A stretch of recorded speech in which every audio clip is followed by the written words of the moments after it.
Olá pessoal, sejam bem-vindos a mais um vídeo. Meu nome é Maurício Bacar, sou astrólogo e sou numerólogo e hoje vou falar um pouquinho sobre as 4 etapas do desejo. Em primeiro lugar, o que seria o desejo? O desejo seria uma força da matéria, é uma força de atração que atua tanto no nível físico, no nível energético, no nível emocional e no nível mental. Mas principalmente nesse nível emocional e mental, que a gente poderia chamar aqui de nível psicológico. Então o desejo em si, ele não é nem bom nem ruim. Depende de como que nós vamos canalizar esse desejo. E é muito natural que, num primeiro momento, o desejo ele atue basicamente para a persona, para a personalidade, para essa nossa máscara que nós estamos utilizando aqui neste momento, que é composta por esses 4 veículos: um veículo físico, corpóreo, que nós estamos acostumados, sensorial, uma dinâmica energética, que está dentro do corpo e se projeta para fora do corpo, uma dinâmica emocional ou astral também, uma dinâmica que se manifesta dentro do corpo, mas que também se manifesta para fora e forma uma das partes da nossa aura, e também a dinâmica mental, que também, da mesma forma, seria uma matéria sutil que se mistura com a parte física, mas que se projeta ao nosso redor, também completando essa nossa aura. Então o desejo, num primeiro momento, infância, adolescência, até mesmo na parte adulta, e praticamente toda a parte adulta, nós temos essa força do desejo que atua somente para a sobrevivência e para os interesses da personalidade. São os famosos desejos egoístas. E nesse momento histórico que a gente vive, de muita incerteza, de muitos desafios, é natural que o desejo ele se torne digamos, uma força que nos protege. Mas ao mesmo tempo, ele é egoísta. Ele muitas vezes só pode ser voltado, digamos assim, para os interesses do corpo, o que o corpo pede, o que as emoções pedem, por exemplo, uma atenção constante das pessoas, o que a mente pede, ou seja, a mente pede que a gente sempre fique emitindo opiniões sobre tudo, ou, por exemplo, atender a todo momento o que o corpo pede. E claro, quando a gente atende o desejo, que não é nem bom nem ruim, nós geramos o prazer. O prazer simplesmente é a satisfação do desejo. Mas o desejo, a dinâmica dele funciona muito mais num plano sutil. Então esse é um primeiro patamar que de uma certa forma a gente nunca sai, mas que a gente tem que subir. Então esse é o primeiro patamar, quando os desejos eles se tornam muito egoístas. Para nossa personalidade, quando a gente pensa que os nossos problemas são os piores do universo, essa é uma grande manifestação, vamos dizer assim, uma grande manifestação sutil de egoísmo, quando a gente pensa que os nossos problemas são os piores do cosmos, os piores do universo. Num segundo patamar, esses desejos, que são somente para a personalidade, eles vão, digamos assim, se transformando, se transmutando nos desejos da alma. E aí nasce o buscador, aí nasce a buscadora. Aquele que busca a verdade, aquele que anseia a alma, aquele ou aquela que busca respostas, que quer encontrar algo mais atemporal, que esteja mais conectado com um plano de maior, digamos assim, imortalidade, o eterno. Aquilo que é, digamos assim, uma palavra-chave que muitos usam, obviamente, a parte espiritual. Então, quando esses desejos eles começam a ser canalizados para essa dinâmica de autoconhecimento, espiritualidade, né? Essa ideia de buscar a essência das coisas e a própria essência, nós temos aí então o segundo patamar do desejo. É quando o desejo ele já vai para um segundo degrau e aí nós estamos buscando algo diferente da grande maioria. Nós estamos buscando algo que transcende a matéria, algo que transcende esse plano mais denso aqui que nós estamos acostumados e que é um plano, digamos assim, mais sensorial, mais sensível. E que Platão, por exemplo, há 2.400 anos atrás, chamava de mundo da caverna. Esse mundo mais sensível, sensorial, e que várias tradições, inclusive o Oriente, fala muito disso, de que é um plano irreal. Não no sentido de que não existe, né? Se eu tentar agora bater com a minha cabeça na parede e disser que a parede não existe, eu não vou conseguir atravessar essa parede. Vai doer muito minha cabeça.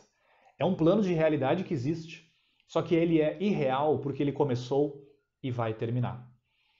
Por isso que os budistas, e antes próprio dos budistas, chamavam isso tudo aqui de um mundo de Maia, um mundo ilusório, um mundo onde tudo começa e tudo termina. Esse seria o segundo patamar, então, digamos assim, da canalização do desejo. Só que tem um terceiro patamar. O terceiro patamar seria quando a gente já começa a transmutar esses desejos em desejos altruístas. É quando a generosidade se expressa. É quando a entrega e a abnegação em nome de outras pessoas já começa a surgir.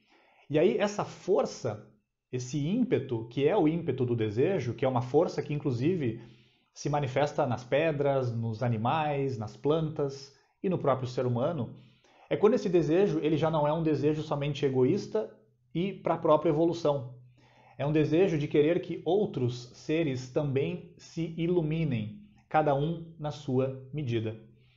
Esse seria o terceiro patamar, digamos assim, do desejo. A energia da entrega, a energia do serviço aos demais. Essa energia que já não é somente para a própria personalidade e nem para o próprio despertar.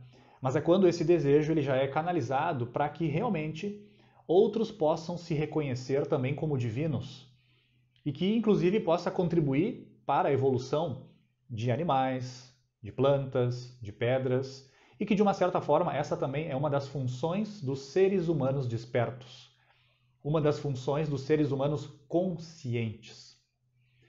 Só que haveria um quarto patamar, que para nós ainda, digamos assim, está um pouquinho longe, mas que é o patamar dos grandes sábios e das grandes sábias. Um quarto patamar seria a ausência de desejos. Por mais estranho que possa parecer, o sábio ou as sábias, esses homens e mulheres do passado, que temos vários nomes que poderíamos relatar aqui, mas que são, digamos assim, exemplos de homens e mulheres que fizeram tamanha purificação dessa força, desse empuxo da matéria, digamos assim, que já não há mais desejos. E aí esse ser humano se torna um canal completo de forças espirituais. Se torna literalmente um canal de forças cósmicas que já não são da persona, que já não são somente da sua própria consciência, mas que já é uma dinâmica muito mais superior, muito mais luminosa, muito mais real. E dessa forma, o ser humano então se torna um verdadeiro canal para essas energias que podemos chamar de energias espirituais. Portanto, esse quarto degrau, como falei, é um degrau que para nós ainda soa um pouco estranho. Como assim a pessoa não tem mais desejos? Então a pessoa morre? Não. O que talvez morre são os interesses apenas egoístas. Isso morre. E aí, nesse ponto, nesse patamar, o sábio ou a sábia deixa um legado, deixa uma grande obra, deixa um grande exemplo para a humanidade, porque se tornou uno ou una com essa energia misteriosa que nós chamamos de uma energia divina ou espiritual. Então, com esse breve vídeo, espero ter também deixado um pouquinho mais clara essa questão de o que é o desejo, os seus 4 patamares, e que possamos cada vez mais nos purificar, elevar os nossos desejos, canalizar esses desejos e esse ímpeto numa vibração cada vez maior e que de tão rápido que esse desejo vibre, ele se torne luz e que cheguemos um dia num ponto, nessa encarnação, mas que bem provavelmente nas próximas encarnações, que cheguemos a um ponto que já seremos um canal limpo, purificado, livre de qualquer elemento inconsciente, sombrio, elementos que podemos chamar aí de defeitos, sombras, né? Cada tradição vai chamar da sua forma. E dessa forma, então, nos tornamos aí uma consciência plena de onde está e plena também da sua função. Então, desejo a todos uma excelente purificação dos seus desejos, desejo a todos que possam também a cada dia vibrar num nível mais alto, mais luminoso. Querendo ou não, podemos também chamar de vibrar num nível cada vez mais profundo. E dessa conexão com essa profundidade que possamos aí um dia de fato chegar nesse patamar que está um pouquinho distante, mas que a gente já pode trabalhar e sonhar com isso, que é a ausência de desejos. E quando eu falo aqui de trabalhar e sonhar, eu já estou, de uma certa forma, né, tendo desejos. Então, por isso que eu falei que é um tema realmente, para a nossa mente concreta, é um tema que não se encaixa, né, essa ideia de ausência de desejos, mas no fundo da nossa alma a gente entende como que isso funciona. Então, se você gostou desse vídeo, dessa reflexão, por gentileza, deixe seu like, deixe seu gostei. Compartilhe esse vídeo com quem você conhece, quem gosta desses temas espirituais, espiritualistas, de autoconhecimento. Um fraterno abraço e até o próximo vídeo.